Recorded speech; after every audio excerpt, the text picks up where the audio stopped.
Isaiah, we're in front of a tree again. Can I ask you some questions? Sure. All right, cool. Why do you think, as home inspectors, we would tell people to be careful when there's tree limbs right over their roof? Because during a big storm, the tree could fall on their house or the limbs could snap. We had a thunderstorm a couple of months ago, right? And just over there was a big giant tree that fell down. Do you remember that? Yeah.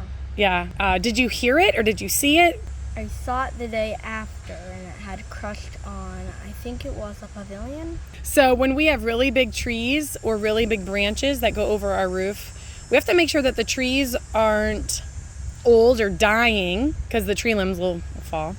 But then also to prevent them from falling on their pavilions or on their house, what should they do when there's a tree limb going over the roof?